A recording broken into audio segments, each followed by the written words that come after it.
1 Corinthians chapter 9. Am I not free? Am I not an apostle? Have I not seen Jesus our Lord? Are you not my work in the Lord? If I am not an apostle to others, at least I am to you, because you are the seal of my apostleship in the Lord.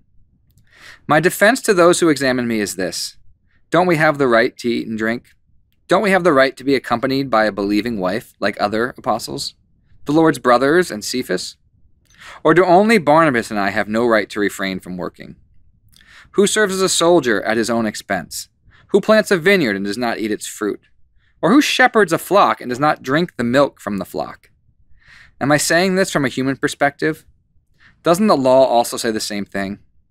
For it is written in the law of Moses, "Do not muzzle an ox while it treads out grain." Is God really concerned about oxen? Isn't he really saying it for our sake?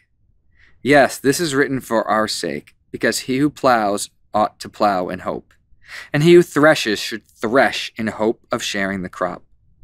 If we have sown spiritual things for you, is it too much if we reap material benefits from you? If others have this right to receive benefits from you, don't we even more? Nevertheless, we have not made use of this right. Instead, we endure everything so that we will not hinder the gospel of Christ. Don't you know that those who perform the temple services eat the food from the temple, and those who serve at the altar share in the offerings of the altar? In the same way, the Lord has commanded that those who preach the gospel should earn their living by the gospel. For my part, I have used none of these rights, nor have I written these things that they may be applied in my case. For it would be better for me to die than for anyone to deprive me of my boast. For if I preach the gospel, I have no reason to boast, because I am compelled to preach. And woe to me if I do not preach the gospel. For if I do this willingly, I have a reward, but if unwillingly, I am entrusted with a commission. What then is my reward? To preach the gospel and offer it free of charge, and not make full use of my rights in the gospel. Although I am free from all and not anyone's slave, I have made myself a slave to everyone in order to win more people. To the Jews I became like a Jew to win Jews. To those under the law, like one under the law, though I myself am not under the law, to win those under the law. To those who are without the law, like one without the law, though I am not without God's law, but under the law of Christ, to win those without the law. To the weak I became weak in order to win the weak.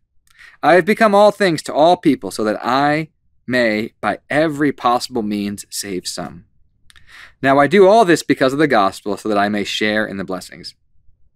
Don't you know that the runners in a stadium all race, but only one receives the prize? Run in such a way to win the prize.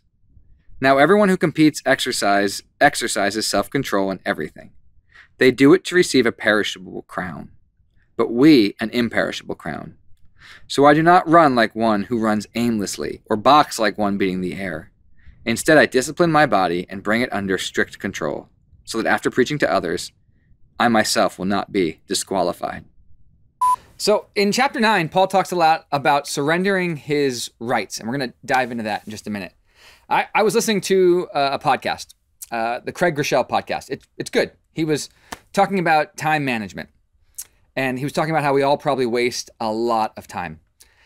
And one of his bits of advice was to schedule your values.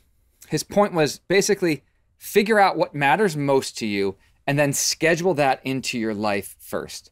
Don't let other things take your time. Don't let other things take your most valuable resources, but you decide. And he encouraged the listeners to think about the 3 or 4 things that they value most, and then schedule that in the bulk of your time. And when I read this chapter, I see a man in Paul who knows what he values most, and he sets his life in order accordingly. This is huge. Paul is a great example of someone who has disciplined himself around what matters.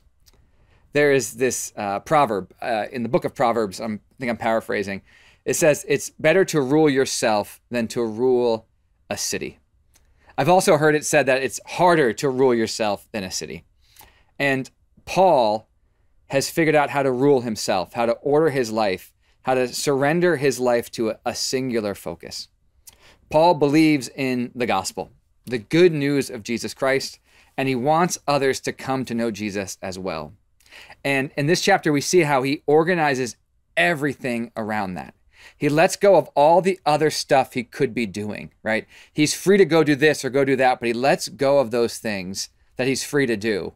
And he actually does all that he can do instead to connect people with the gospel. And he's willing to do it in different ways. He talks about he became a servant to God and his mission. And let's look together at verses 19 to 26. I'm going to read them again. He said, "For though I am free from all, I have made myself a servant to all, that I might win more of them. To the Jews I became as a Jew in order to win Jews. To those under the law I became as one under the law, though not being myself under the law, that I might win those under the law. To those outside the law I became as one outside the law, that I might win those outside the law. To the weak I became weak, that I might win the weak. I have become all things to all people, that by all means I might save some. I do it all for the sake of the gospel, that I may share with them in its blessings." And then he talks about running to win this race. And he doesn't run aimlessly as someone beating the wind, but running in such a way that he might win the prize. This is an inspiring chapter. I want us to think about today how focused Paul is around his following of Jesus Christ and helping others come to know Christ. A couple questions for us today, or for you today. What matters to you? What matters to you most? And do you organize your life around what matters most? A couple other questions. Where are you running aimlessly? Paul mentions that. He doesn't run aimlessly. Sometimes we feel very busy, we're working very hard, but we're not surrendering our time to what matters most. Where are you running aimlessly, and how can you cut it off? Those are my questions for today. Take some time, think about those, reread these chapters. There's so much that we don't have time to get into.